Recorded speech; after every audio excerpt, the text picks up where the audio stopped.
A surprise move from the Pentagon in response to a new threat this week from North Korea. Defense Secretary Chuck Hagel says the American military is adding 14 interceptor missiles in Alaska and a second radar in Japan.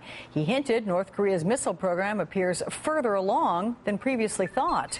Joining me now is Congresswoman Loretta Sanchez, a member of the Armed Services, Homeland Security, and Joint Economic Committees. And we're so glad to have you here in studio. Thanks for joining us. It's great to be here in New York. Well, here's what's a little concerning. We're obviously making some moves. How immediate is a threat from North Korea to our homeland security?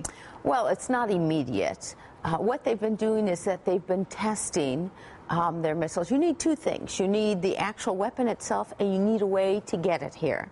And we know that they have the weapon to a small extent, but their delivery system isn't very good. So this is what they've been trying to perfect when we hear that they're doing all these missile tests, etc.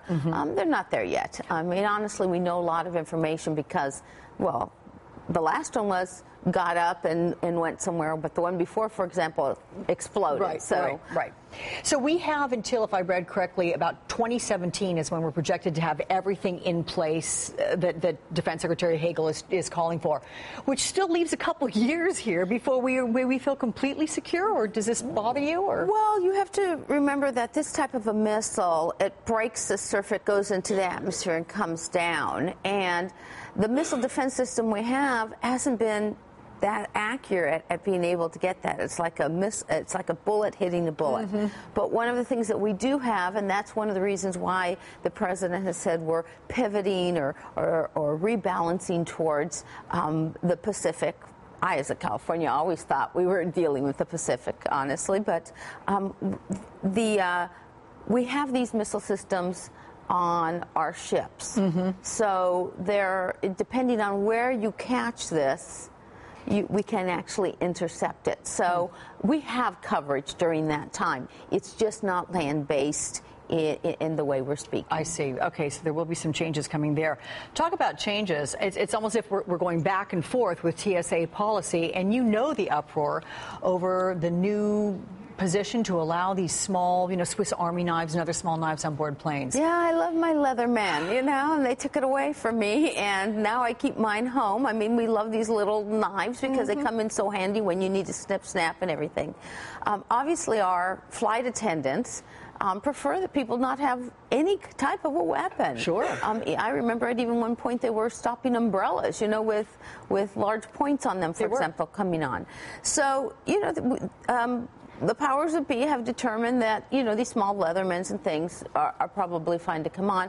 In particular, they're worried about what's going on in the cockpit.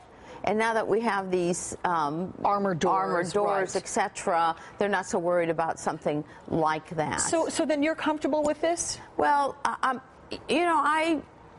I don't think we're going to see a time when everybody's bringing on their Swiss knives and Leathermen. I think, some people will bring them on, but I certainly feel for the flight attendants. They're sort of the first line on what's going on. Yeah. And they're really the ones that are saying, listen, we just don't want to have to deal with that again. We don't want to be worried about that.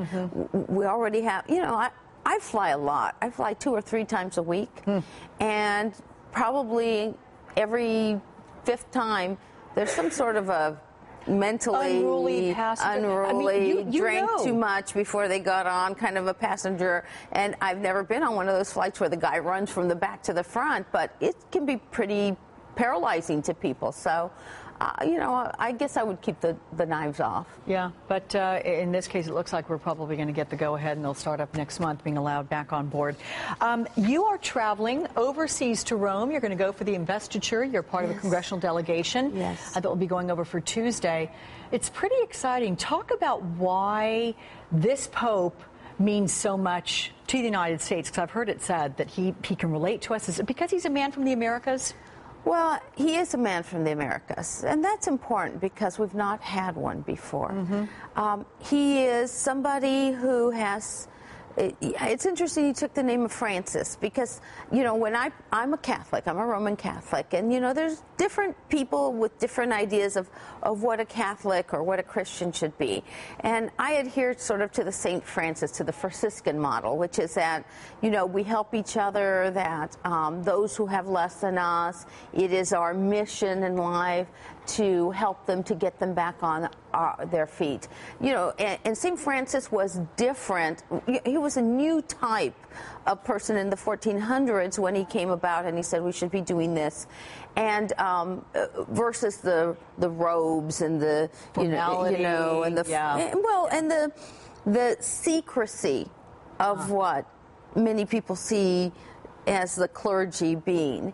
And he was sort of an outcast for a while. I mean, he's embraced by the people. So here we have a new pope who has been riding the bus, who hasn't taken, you know, some luxury apartment, who, when he became the pope, rode back with the rest of the cardinals instead of took the sedan, you know, going on his own. I think it sends a message. I think it sends a message that, you know, what I'm going to concentrate on are the people of the church, bringing back the flock. And that, for me, is pretty exciting, because it sort of melds with what I believe as a Catholic. Well, then I think it's a perfect choice to have you going. I think you'll appreciate it so much. I'd love to hear your thoughts after you go to visit. I'm pretty excited. You know, I've been able to go before on my own, representing the United States, when they've made a couple of our cardinals. So I'm pretty excited. This will be my first time to actually see this with a pope. Well, it's exciting. We wish you safe travels, and thank you so much for your time here in studio. Thank you, Alex. Sanchez.